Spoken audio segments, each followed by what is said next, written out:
This is Catholic Forum. I'm Bob Krebs. Sister Josephine Garrett is a sister of the Holy Family of Nazareth, a licensed counselor, host of the Hope Stories podcast, and a Catholic speaker and author. Sister earned a bachelor's degree in political philosophy from the University of Dallas.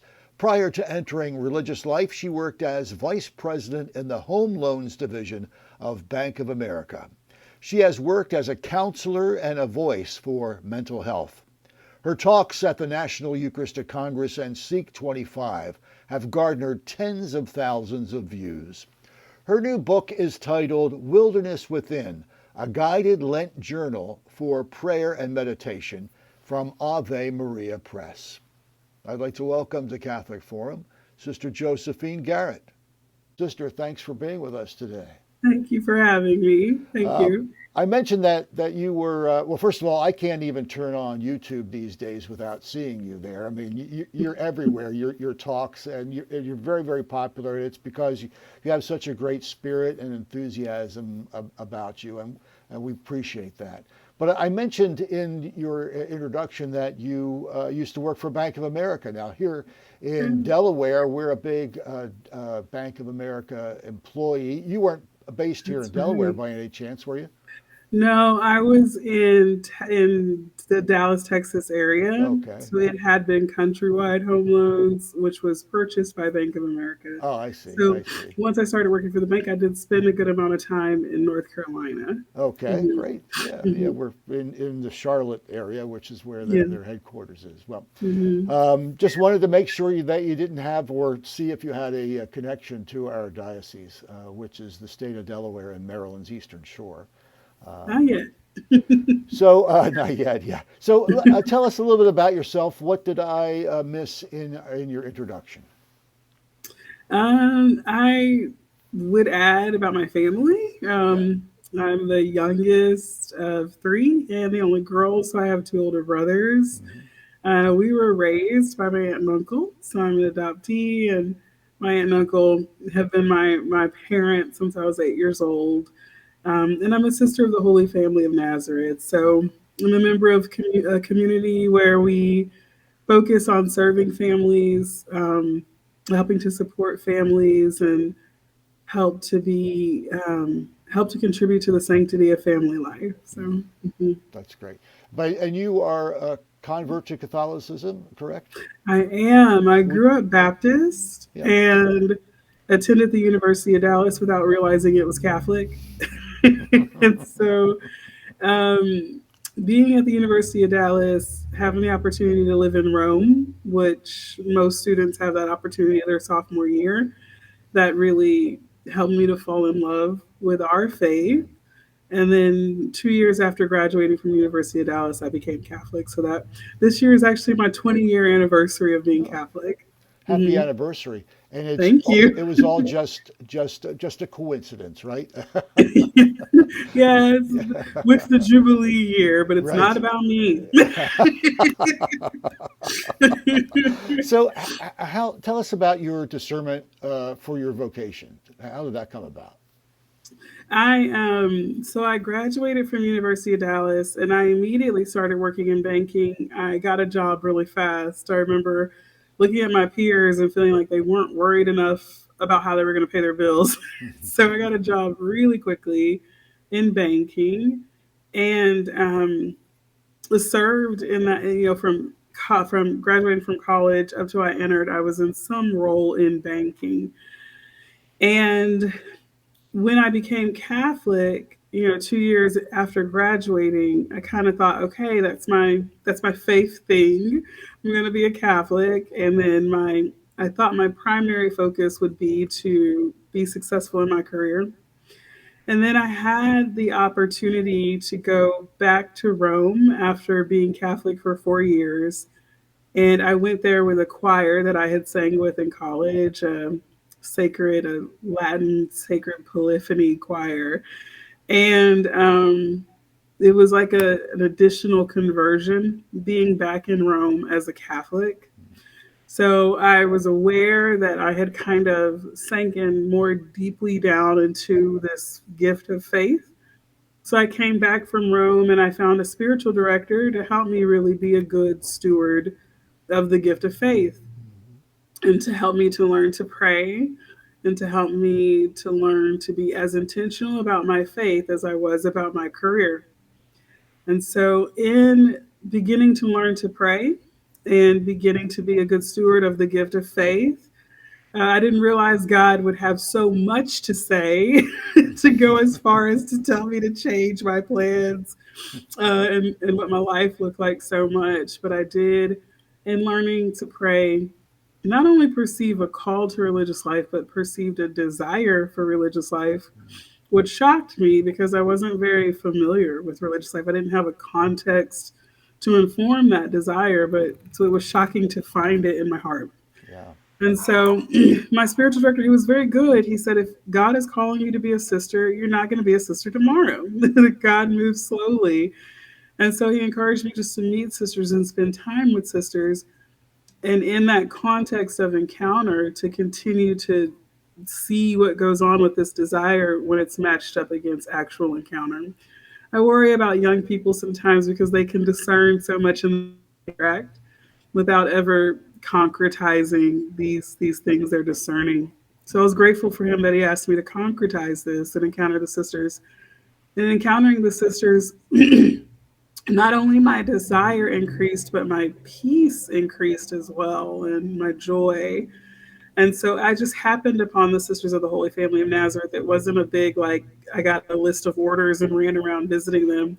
A friend invited me to come with her to a discernment weekend, and I had not told her about my own prayer and discernment, so it was a coincidence.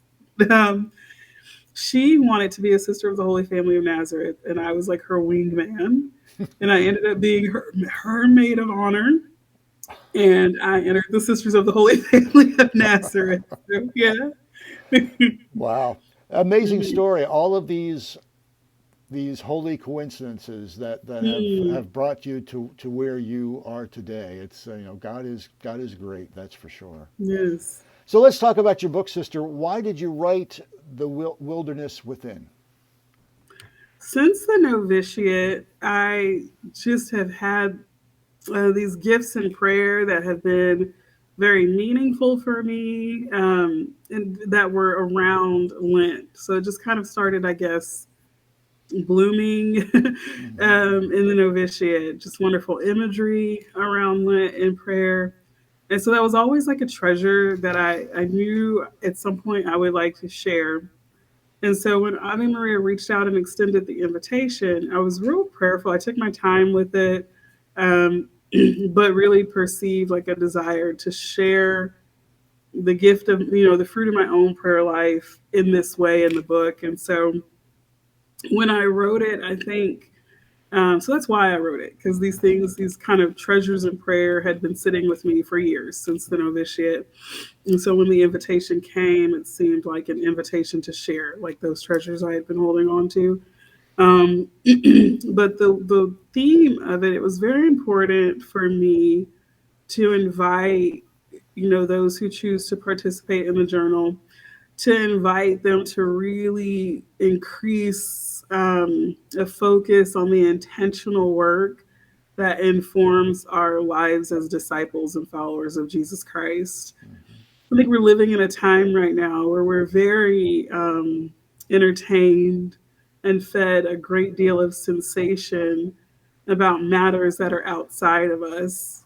And so I felt a call to challenge myself and challenge all of us to be mindful of the necessary interior work that informs what we do and say externally. And so I just hope that the participants will experience joy to encounter God in their own hearts and souls, and let that inform what their external works look like and the things that they're focused on externally, what that looks like. Yeah. It's if you're looking for a book where you just pick it up once a day and read a couple of verses, this isn't the book for you. I mean, it's going to take a little bit of work to get the fruits of the book, right? Yes. And so that's one thing. As I've been going to the things that Ave Maria set up for me and having the conversations to help promote the book, that is one thing I've been sharing with those who choose to use this book for Lent to be mindful of the pace, because I am the kind of person who I give too much to do. And so, if you are going through a day's reflections, because it is about 300 to 350 words to read a day, but then sometimes there's activities on top of that for the day and supplemental resources. And so, I would want to tell people to like find yourself in the content that's presented to you. So, not to approach this like a checklist of activities you have to get completed in order to have a good Lent. So I want to encourage you with each day to find what's striking you in that day in the content that's presented to you, and just abide with that. Mhm. Or if you want to spend more than one day on a particular day's readings and not push yourself to every day check all the boxes, to do that, to Mhm. be in this context where God is wanting you to be and where God is wanting to encounter you. So I want to really caution people not to feel like I got to check all the boxes and I got to keep up. So yeah. Yeah. Hmm. My guest today on Catholic Forum is Sister Josephine Garrett. The book is titled Wilderness Within, a Guided Lent Journal for Prayer and Meditation from Ave Maria Press. Sister, who did you write the book for? Is it for just for anyone, or what is your target audience? Really, my hope is it can be for anyone. Hmm. Ave Maria, they're very good about the business of publishing, the business end of it, and so they know that their primary target for these journals are young adult women. And I'm a woman. I'm venturing past young adult, but I've been a young adult woman before. But my hope is that really anyone can find themselves in this, because it's not focused on a stage of life. It's Hmm. focused on ways to pray, and then lets the reader bring their state of life and the realities of what's going on in their life to the reflections and the exercises. So, this is your first book? It's my second book. My Second book. first book was a bit of just like my testimony. It's Hmm. called Hope and was published by OSV. And so it's a reflection on hope by sharing my testimony. Yeah. What tell us about your process? How long did it take you to write this book, and how did it come about? It took me less than a year, and my process is procrastination. Like, that's my process. It's procrastination. It's like sitting in front of the computer at 2 o'clock in the morning with my hair all over my head because I woke up and had an inspiration at that moment. And if I don't write it, I'll forget it. So, I mean, it's a disaster. I don't know how people write books. It's hard. So walk us through the book, if you would, please, Sister. It's an entry for each day of the Lenten season. Is that correct? Or Yes. So each week, starting with the week of Ash Wednesday, has a theme. And then each day in that week kind of progresses or pulls the reader through the theme. So it Mhm. kind of takes you through an arc throughout the week. So during the week of Ash Wednesday, it's just looking at how do we really, how do we really decide what we're going to do penance wise for Lent, and really helping the reader understand that that's not your Lent. Those things that we do, those intentional penances that we uptake through prayer, fasting, and almsgiving, being committed to that is what dispositions us to receive the fruits of Lent that God has in mind for us. So it's really just inviting the reader to reflect on how did you come to these conclusions? In prayer, are you willing to change it if God is asking you to? And are we holding this in the right way? That this isn't my Lent, like what I did. My Lent is like what God is going to accomplish in me. And these practices disposition me to be attentive to that. And then in the next 2 weeks, it's really actually before we look at the state of the human heart, we need to look first at who made us and what we were made for. So, week 1 and 2 look at what is my relationship to my creator? How was I created and how am I sustained by him? And then the next week looks at what does it mean to be made for relationship? And then after those 2 weeks, then we look at sin. So, what is going on in the wilderness of your human heart? Where is Christ in all of that? And where are you called to at this time in your faith journey to really consider what sin is looking like for you and how you need restoration and healing?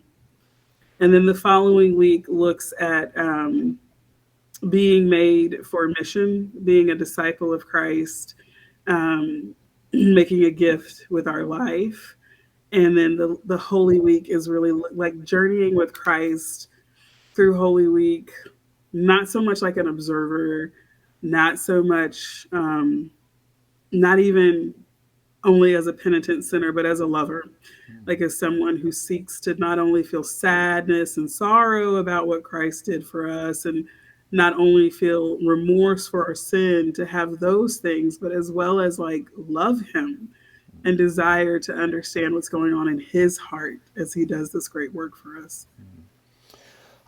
I was struck also, Sister, by the illustrations. There are some beautiful illustrations in the book, and the artist is June Jameson. Did you work with her with this? I mean, tell us a little bit about that, if you would, please. Yeah, I've had an opportunity to visit some with June. Initially, like share some of my hopes with the art, and then at Ave Maria, they have a great creative team and marketing team, and so they worked with June as well. But I am so impressed with June Mm. Jameson. I'm impressed with her own faith journey. She was formerly an atheist, and now Mm. she's a mother of 10 and a Wow. Catholic woman. Hmm. Uh, And she is very humble, but also confident in the gifts that God has given her as an artist. And her artwork, I feel like, is prayer. It's the fruit of her prayer. And so I've just felt really blessed to that we happened upon such a remarkable, talented woman. Really, she's just remarkable. Yeah. but another holy coincidence, Sister. I mean, Yes, she really. I mean, I don't think there's anyone who could have done this any better. So I'm just really so glad. Yeah. Hmm. and you also you have some companion videos that go along with the book. Mention that, if you would, please. Yes, they're very brief videos. One as an introduction to the program, one for Ash Wednesday, and then one for every week of Lent, including an Easter video.